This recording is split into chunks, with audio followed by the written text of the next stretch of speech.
여러분 안녕하십니까? 이어서 경남 소식입니다. 서울 서희초등학교에서 숨진 교사의 49제에 맞춰 경남의 교권단체들도 어제를 공교육 멈춤의 날로 정하고 추모 행렬에 동참했습니다. 교사들은 수업 방해 학생 분리와 민원 대응 시스템 마련 등 교육 현장 정상화를 요구했습니다. 김효경 기자의 보도입니다. 하나둘 놓이기 시작해 어느새 단상을 가득 채운 하얀 국화꽃. 차분한 표정 속에 고개를 숙여 묵념합니다. 동료 교사들의 추모 행렬이 이어졌습니다. 나도 겪을 수 있고 우리 동료들도 겪을 수 있다는 마음으로 고인의 죽음이 헛되지 않게 우리가 더 힘을 모으고. 서울 서희초등학교에서 숨진 교사의 49제를 추모하는 추모 문화제가 경남에서도 열렸습니다. 학부모들도 추모 행렬에 동참했습니다. 학생이랑 선생님들이 조금 더 안전한 환경에서 교육받을 수 있고 교육할 수 있는 환경이 되었으면 좋겠어가지고 참석하게 되었습니다. 경남교총과 정교조 경남지부, 경남교사노조가 마련한 추모 문화제는 주최 측 추산 3천여 명이 모여 학교 일과가 끝난 오후 5시부터 2시간 가까이 진행됐습니다. 경남교육청은 초중고와 특수학교 등 1000여 개 학교 가운데 공식적으로 재량 휴업을 한 곳은 없는 것으로 집계했습니다. 또 병가 등 휴가를 사용한 구체적인 교사 수를 공개하지 않았습니다. 다만 일부 학교는 학부모 동의를 얻어 휴업했고 교육청은 장학사 등 63명을 투입해 교육 현장의 공백은 없다고 밝혔습니다. 교사들은 수업 방해 학생 분리와 통일된 민원 대응 시스템 마련, 교사에 대한 강경 대응 방침 철회 등을 재차 요구했습니다. 교육권 확보를 위한 법 개정이 완성될 때까지 끝까지 함께하겠다는 다짐의 자리가 되어야 합니다. 한편 국회 교육위원회는 교원 지휘법 등을 포함한 이른바 교권회복 4법을 논의했지만 오는 7일 법안 심사소위원회에서 다시 한번 논의하기로 했습니다. KBS 뉴스 김효경입니다.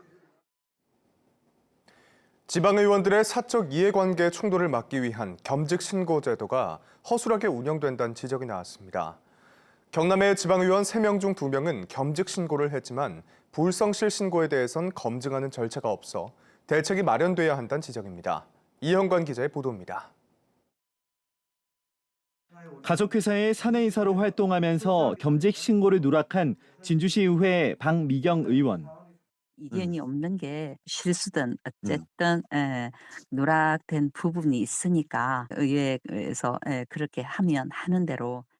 박 의원은 뒤늦게 겸직 신고를 했지만 시의회 윤리특별위원회에 제소돼 경고 처분을 받았습니다. 겸직 신고를 의원 자율에만 맡긴 탓에 빚어진 일입니다. 경남도 의회부터 시군의회까지 겸직 신고 관련 조례를 살펴봤습니다. 경남지방의회 19곳 가운데 의원들의 겸직 신고서를 실제 심사나 검증하도록 강제한 곳은 단 한 곳도 없었습니다. 경남도 의회와 통영과 창녕, 의령과 산청 등 5곳을 제외하고는 심사 방법도 조례에 나와 있지 않습니다. 지방의회 의장이 아니면 겸직 신고 내용을 검증할 수 있는 장치가 없는 겁니다. 의장이 심사하지 않는다면 허위 축소 신고와 미신고의 사유는 알 길이 없고 이해관계 충돌의 신고 회피 의무는 지켜지기를 기대하기 어렵습니다. 공개되는 겸직 신고 정보도 형식적이거나 부실하다는 지적입니다. 경남의 지방의회에서 현재 겸직 보수 금액까지 고스란히 공개하는 곳은 창원과 김해, 거제와 고성, 함양 등 5곳이 전부. 나머지는 소속 단체와 직함 정도만 올려 사실상 하나마나한 공개에 그칩니다. 겸직 신고 심사 강화가 필요하다는 지적이 나오는 대목입니다. 최소한의 형식적인 노력 이런 것들도 없는 상황이지 않은가.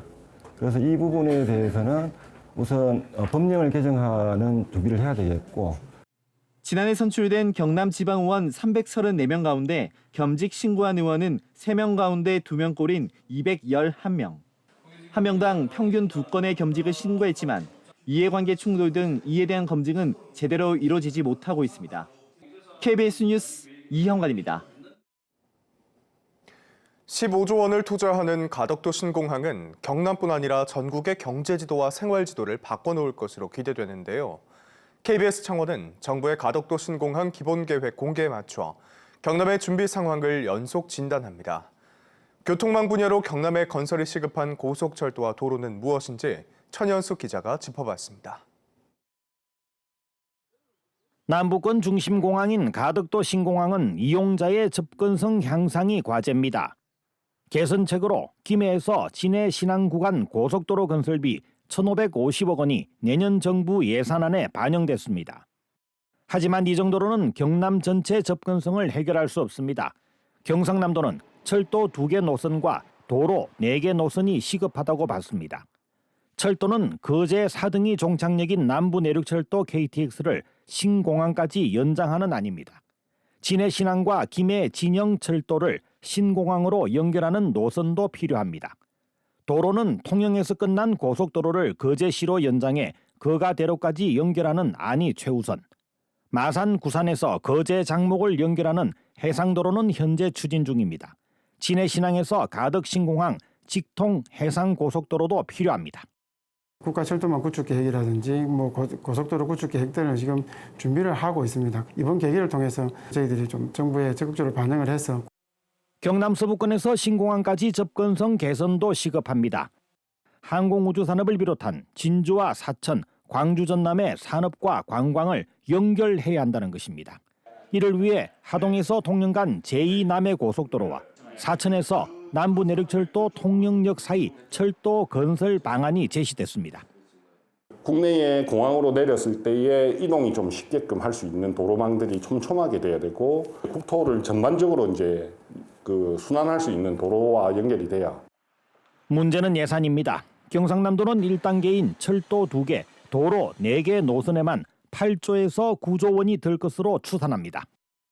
경상남도는 확정 발표되는 가덕도 신공항 기본 계획에 이 같은 도로와 철도망을 최대한 많이 포함시켜 신속하게 건설한다는 계획입니다. KBS 뉴스 전현수입니다.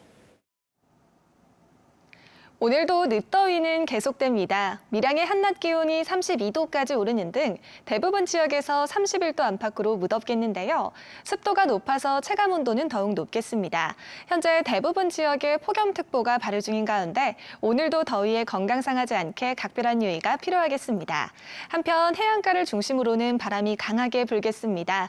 순간풍속 초속 20m 이상의 강한 바람이 불면서 강풍특보가 내려질 가능성이 있겠는데요. 시설물 점검 등 안전사고에 각별한 유의가 필요하겠습니다. 자세한 지역별 기온 살펴보겠습니다. 현재 기온 창원이 23도, 함안이 20도를 보이고 있습니다. 한낮에는 창원이 31도, 함안이 30도로 어제와 비슷하거나 조금 낮겠습니다.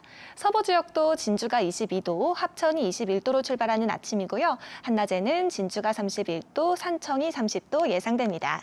바다의 물결은 먼바다를 중심으로 최고 4m로 매우 높게 일겠습니다. 해안가를 중심으로는 너울을 주의하셔야겠습니다. 당분간 별다른 비 소식 없이 예년 수준의 낮더위가 이어지겠습니다. 날씨였습니다. 어제 오후 3시쯤 진주시 상평동 편도 3차로 도로에서 길이 3.4m, 깊이 3.3m의 땅꺼짐 현상이 발생했습니다.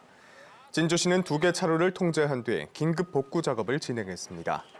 진주시는 상평산업단지에 30년 이상 오래된 폐수 관로가 파손돼 땅꺼짐이 발생한 것으로 보고 정확한 원인을 조사할 계획입니다.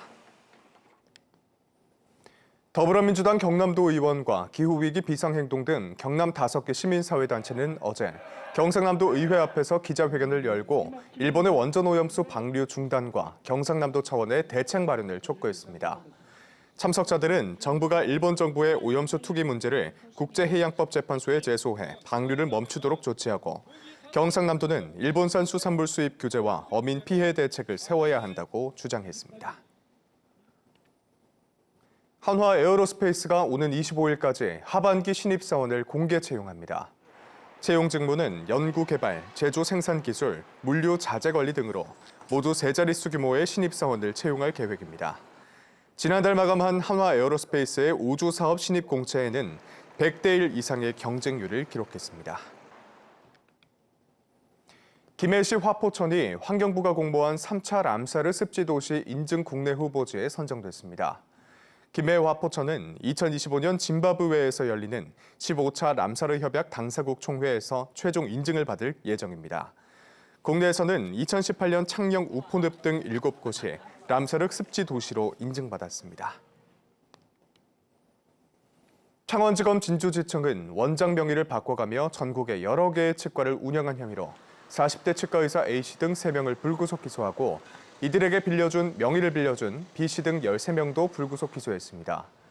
의료법상 의료인은 2 이상의 의료기관을 개설할 수 없지만 A씨 등은 2017년 11월부터 최근까지 경남 등 7개 지역의 8개 치과를 개설해 월급 의사들을 고용한 뒤 수익금을 챙긴 혐의를 받습니다. 2명이 숨지고 7명이 다친 창원 석전 사거리 택시 역주행 충돌 사고의 원인 수사가 장기화될 것으로 보입니다. 경찰은 지난달 11일 택시 사고 기록 장치를 국립과학수사연구원에 보낸 데 이어 파손된 블랙박스 칩 역시 자체 복원이 어려울 것으로 보고 최근 이 칩을 국과수에 조사 의뢰했습니다. 창원시 진해구 웅동레저단지 개발사업 사업 시행자 지정 취소에 대한 창원시의 가처분 신청 항고심이 오늘 부산 고법에서 열립니다.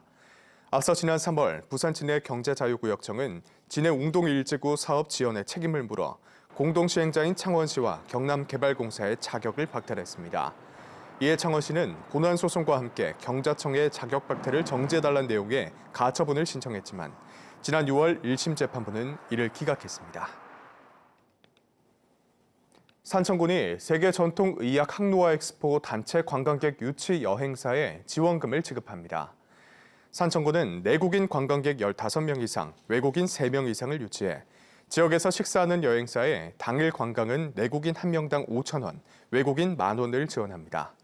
또 1박의 경우 내국인은 1명당 10,000원, 외국인은 20,000원에다 관광버스 임차료 일부도 지원합니다. 뉴스를 마칩니다. 시청해주신 여러분 고맙습니다.